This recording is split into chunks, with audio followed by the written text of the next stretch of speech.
Seguimos en una nueva mañana en Cooperativa. A propósito de este tema que se ha instalado ya hace un par de semanas, a propósito de la narcocultura, los problemas que sufren algunas poblaciones, no solamente en Santiago, sino en todo el país, vamos a conocer otra realidad también, que es lo que sucede en la llamada cárcel de mujeres, que es el Centro Penitenciario Femenino de San Joaquín. Y también historias de personas que han estado en el microtráfico y que han salido de aquello. Estamos con la capellana del centro penitenciario, Nelly León. ¿Cómo estás, Nelly? Muy buenas tardes. Hola, muy buenas tardes. Bienvenida. Y también Gracias. nos acompaña María Ale, que ella ha sido beneficiaria de la Fundación Mujer Levántate, una mujer que ha conocido la experiencia del microtráfico, por qué, cómo funcionaba, cómo era esa realidad y cómo logró salir de allí. ¿Cómo estás, María? Muy buenas tardes. Buenas tardes, muy bien, gracias. Oye, Nelly, el otro día en una entrevista en el diario El Mercurio, tú dijiste, a propósito de esto del tema de la narcocultura no aplica para las mujeres. ¿Por qué? Porque según la realidad de tantos años conviviendo con las mujeres en la cárcel, las mujeres están más bien presas por microculturas. Y si hay microcultura, microtráfico, Sí. no es narcotráfico. Claro. Y si hay alguna mujer que estuvo vinculada a algún narcotraficante, es por una vinculación a un hombre, pero no de mutuo propio. Claro, tú dices que el 60% está por penas entre 541 días y 5 años y un día por microtráfico. El 60% de la población penal. Es mucho. Es mucho. Hoy día hay 640 más o menos mujeres en el CPF y el 60% está vinculada al microtráfico y el restante está asociado al consumo de drogas, que no es menor. Entonces yo también en esa entrevista decía que yo encuentro que lo peor que nos ha pasado en el país y en los países, todos me imagino, es la droga, digamos. Yo creo que es una maldición porque la gente comienza a consumir y comienza a traficar o a microtraficar para vivir o para lo que sea, porque es lucrativo además, pero va hundiendo a las personas. Ahora, estas mujeres, tú las calificas como pobres, solas, con hijos, que tienen que sustentar el hogar, ¿verdad? Y echan mano a todo eso. Trafica la abuela, trafica la madre, dices tú. A ver, en el caso de María Ale, si nos puede contar cuál fue su experiencia. ¿Cómo llega, ¿Cómo al llega eso? narcotráfico?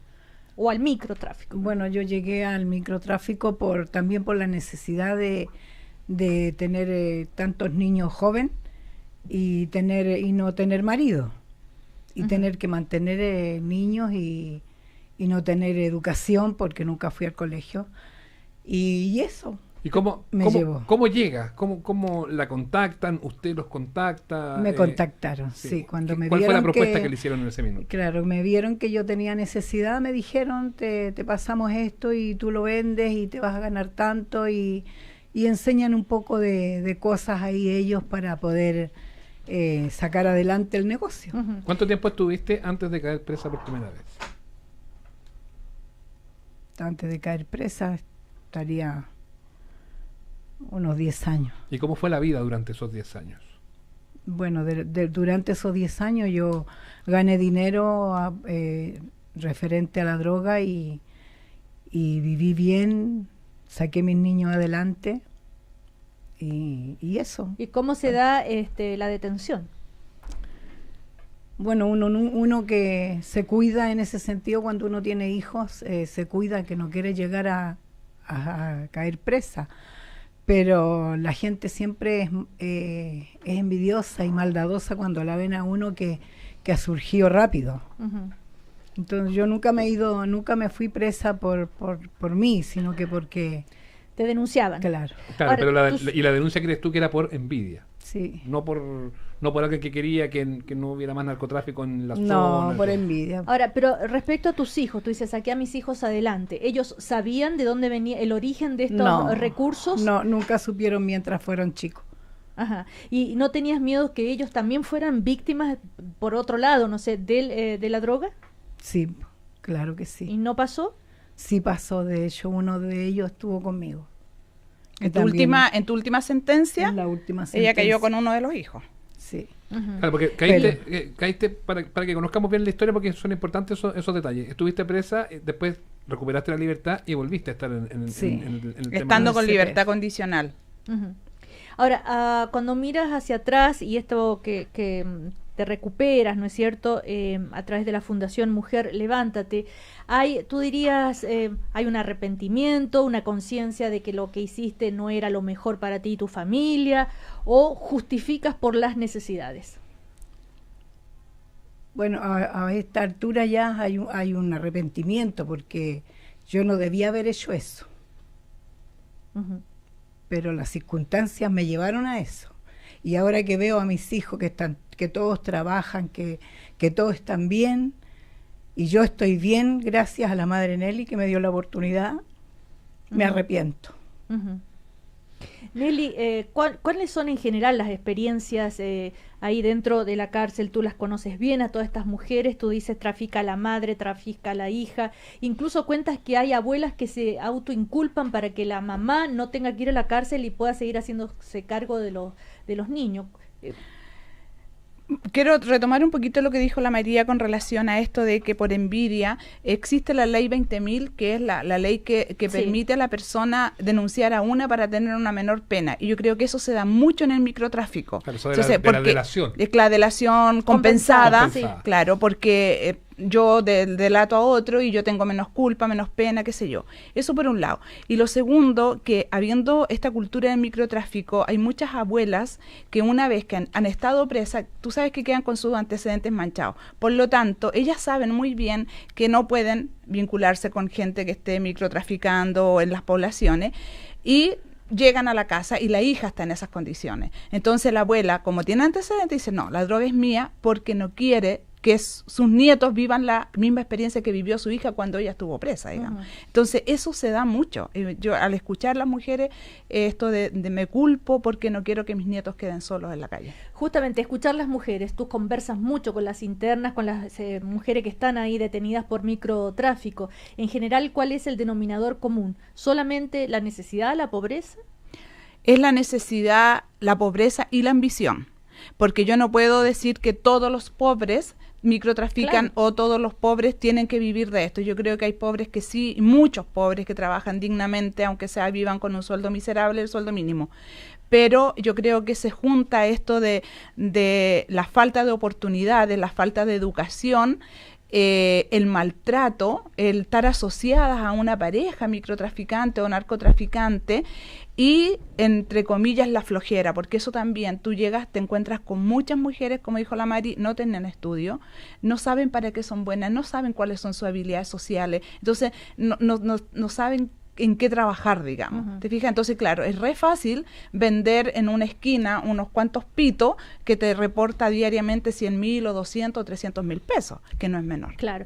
Ahora, Nelly, otra cosa que llama la atención es, tú decías, cómo se ingresa droga a la cárcel. Porque no solamente están las personas, las mujeres que están detenidas por microtráfico, como bien decías tú, sino también el consumo de droga. El consumo, que es muy tremendo. O sea, hay quienes trafican, pero que también son víctimas de la droga. Absolutamente. ¿Y cómo es posible que ingrese la droga a la cárcel así como así? Bueno, así como así, esa es la pregunta del millón que hacemos siempre, los allanamientos al ingreso de todas las personas que vamos de afuera, hay revisiones y todo, pero aún así hay droga adentro de las cárceles y se vende mucha droga y lo peor es que se vende pasta base, o sea, que es la mugre de la cocaína, digo yo. Entonces a las mujeres las va denigrando con eso porque van perdiendo su dignidad cada día más. María, cuando tú estabas en la cárcel también ¿pudiste, no sé, seguir vendiendo o cosas así? No, yo nunca vendí. ¿O eras testigo de...? No, testigo fui, pero nunca vendí. ¿Y cómo se la arreglaban para seguir vendiendo desde la cárcel? Bueno, eso yo no lo sé porque nunca vendí, pero fuiste testigo, pero fui testigo de ¿conocías las comprar, historias? Sí. Yo creo que para nadie es extraño saber que hay algunos funcionarios. Es como que decir, cuando decimos ya toda la iglesia está corrupta, no es toda la iglesia. Cuando decimos gendarmería es corrupta, no es todo gendarmería. Lamentablemente hay gendarmes. Pero hay sí, lunares. Hay lunares que son y que ennegrecen esta institución, que puede ser muy loable, pero que sí en varias cárceles hay funcionarios que ingresan droga. Si eso lo sabemos y Gendarmería lo sabe, y hay gente que lo persigue y hay gente que está... nosotros tenemos una gendarme privada de libertad hoy día, digamos. Claro. Ahora, María, déjeme volver a la época que estaba usted en la calle vendiendo. ¿Quién la defendía ahí a usted en ese minuto? ¿Tenían algunas agrupaciones que la protegían? No, yo tenía mi pareja nomás en ese tiempo.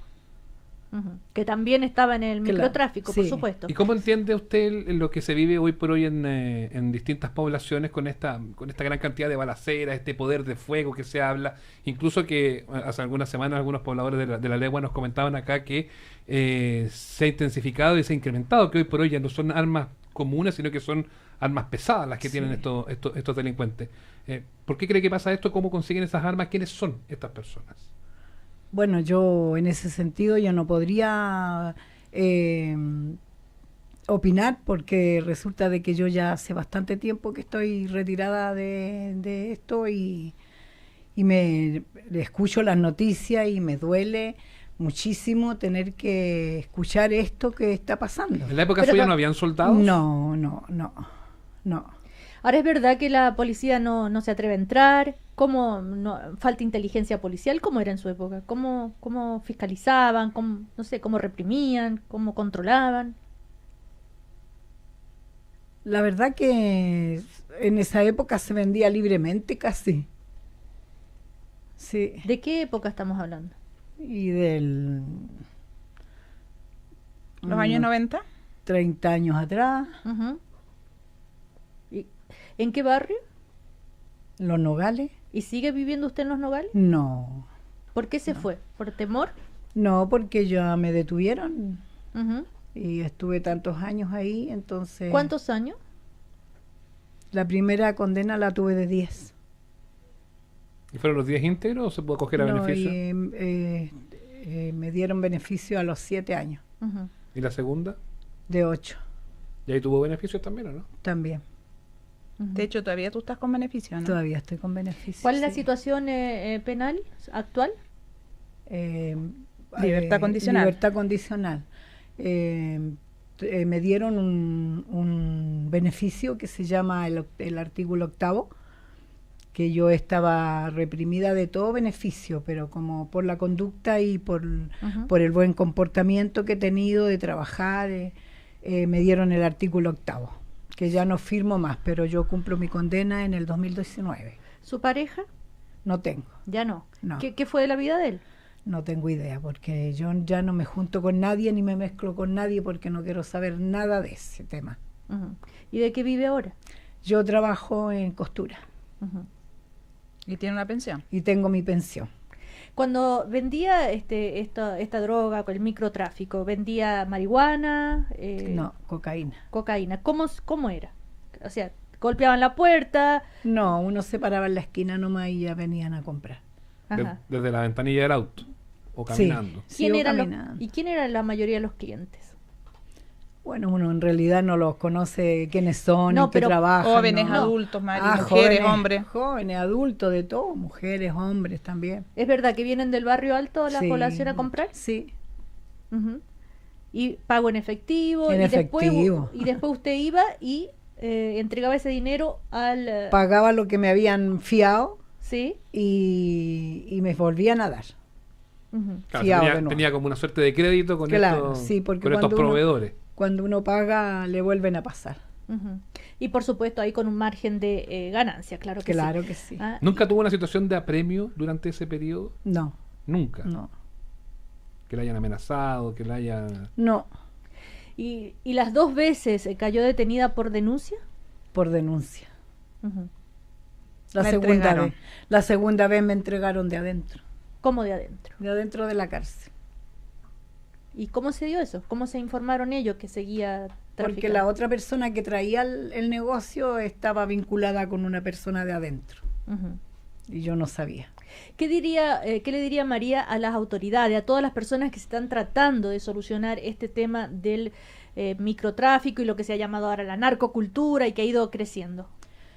¿Qué hay Eso que hacer? ¿Qué medidas se pueden tomar? Que hay que tomar, hay que dirigirse a una persona que la apoye, que las ayude y que todo se puede, porque yo que nunca fui al colegio y pensaba yo que era una persona que no servía para nada, me di cuenta que sí valgo, que sí sé hacer cosas, pero gracias a Dios y a la Madre Nelly que me dio la oportunidad de hacerlo. Nelly, ¿qué le dirías tú a las autoridades? Oh, yo invito a todos los políticos hoy día presidenciables que se den una vuelta por la cárcel, que se instalen a conversar con un hombre o una mujer que está privado de libertad. Lo que pasa es que tenemos un hilo tan delgado y hacemos tantos juicios y prejuicios con relación a los privados de libertad y anunciamos más cárceles, la puerta giratoria, las condenas más altas. Entonces no sabemos invertir en lo que es la reinserción social o en la inclusión social, como decimos nosotros hoy día, que ya no es reinserción, esta gente nunca ha estado inserta en nada. Entonces yo creo que tenemos que meterle más cabeza al mundo de las cárceles y especialmente en las poblaciones. Yo creo que hay mucha gente muy buena en las poblaciones que está sufriendo. Yo viví en Cerro Navia, por ejemplo, muchos años, como 3 o 4 años, en una población, y era lo que tú preguntabas recién, la gente llega a comprar la droga en auto y en autos caros. O sea, no es la gente que está ahí, es lo que están ahí en la misma población, consumen pasta base. No consumen cocaína. Ahora, tú cuentas también que después de los últimos allanamientos en La Legua volvió una interna conocida. Sí, ¿Cómo es ese caso? Lo que pasa es que ella estaba con el mismo beneficio, era la banda de los cara de pelota, y estuvieron presos el padre, la madre, los hermanos, la hermana las esposas de los hermanos, y salieron todos al final en libertad, otros con beneficio, y esta última estaba con beneficio, y resulta que estando en La Legua le mataron al hijo en una balacera hace no creo que un año atrás. Entonces ella cayó en una depresión profunda y dejó de ir a firmar. Y ahora en esta última redada, que entraron a La Legua, la encontraron que estaba y no estaba cumpliendo su beneficio y la volvieron a llevar. Ahora, tú dices que le preguntaste, ¿tú no sabías que tu hijo estaba traficando o tu hijo vive en otra casa? Guardo silencio. O sea, no me contestó, no he tenido el tiempo porque llegó hace apenas una semana, yo me fui a una jornada, pero no he tenido el tiempo de sentarme a conversar más profundamente con ella. Hoy día estuve con ella un ratito en la mañana, pero ella está muy triste porque tiene carga con la culpa de la muerte de su hijo también, yo diría con la culpa de que su otro hijo esté preso. María, es verdad que cuando el hecho de tomar conciencia de lo que significa esto de vender droga y el microtráfico, en fin, es cuando entran a la cárcel y ven las mujeres víctimas de la droga, ahí darse cuenta, chuta, el daño que yo he podido estar provocando. Eso siempre le he dicho a la madre, yo nunca me había dado cuenta de que yo estaba matando gente en masa. Y ahora con la misericordia del Señor sí que me di cuenta. ¿Todavía le afecta emocionalmente? Demasiado. No hay día de Dios que yo no le pida perdón al Señor por los errores que yo cometí en mi vida. Pero tal vez fue un poco por ignorancia, no sé. Pero estoy muy arrepentida de haberlo hecho. ¿Y cómo intenta aliviar la carga y el dolor que tiene eso para usted todavía? Haciendo el bien. Como pueda. ¿No hay conciencia del daño que provoca la droga, Nelly? Hasta ver al otro que se está drogando en mi presencia, porque ¿qué pasa con las mujeres en las poblaciones? Como te dicen, van en auto, tú entregas la droga, le venden, a veces ni le ven ni la cara, vidrios polarizados, pasas el paquetito y punto, no sabes, no conoces la gente, pero cuando estás en la cárcel y ver a tus propias compañeras más jóvenes que se empiezan a hundir, a deteriorar, a ponerse delgadas, les cambia hasta el rostro, ahí te das cuenta cómo mata la droga. Yo creo que por eso digo, hay que estar para ver, hay que conocer para juzgar. Bueno, el Papa Francisco va a ir a visitar Sí, estamos muy felices. La Mari también va a ir a ver al Papa a la cárcel. Sí. Sí. ¿Y ahí tal vez pueda haber una palabra sobre este tema? Sí, sin duda, sin duda. Sin duda, yo creo que el Papa, bueno, lamentablemente el Papa viene después de las elecciones, me hubiese encantado que hubiese venido antes de las elecciones, ¿para qué? Como para poder motivar a la gente y que el Papa pudiera motivarnos a la gente a encontrarse con el más pobre. Si el tema es que nosotros no conocemos el mundo, dime los candidatos, todos los candidatos presidenciales, ¿alguno es de alguna población? Ninguno, yo creo que ni las conocen. Entonces, démonos vuelta por las poblaciones, conozcamos el mundo y el cordón de la pobreza que tenemos en Santiago. Yo creo que recién ahí podemos levantar política para ir en bien de ellos. María, lo último, ¿qué le diría a usted a otras madres de familia que quizás están metidas como usted estaba antes? ¿Qué mensaje que busquen apoyo, que se puede. Si pude yo, una mujer de 70 y tantos años, ¿cómo no van a poder ellas si son más jóvenes? Que busquen apoyo, que todo se puede. Bueno, también está el tema del miedo, ¿verdad? Porque si bien a veces no se es consciente, pero actualmente, por ejemplo, hay personas que dicen, ¿cómo vamos a denunciar a los vecinos si después nos pueden, no sé, tomar represalia contra nosotros. Es todo un tema bien complejo pero todos estos testimonios y todas estas conversaciones van ayudando a tomar conciencia. Le agradecemos a Nelly León, que es la capellana del Centro Penitenciario Femenino de San Joaquín, la cárcel de femenina, y a María Ale, que ella ha vivido esta experiencia, ha vendido droga, ha estado en la cárcel y se ha rehabilitado, digamos, y en la Fundación Mujer Levante. Y hoy nos ha contado un fuerte testimonio aquí en Cooperativa. Muchas gracias a ustedes por la invitación, siempre dispuestas a compartir la vida y la historia de los más pobres que no tienen voz. Que les vaya muy bien. Gracias, María. Muchas Chao. gracias Gracias, a María, ustedes. que estén Hasta muy bien. luego, gracias.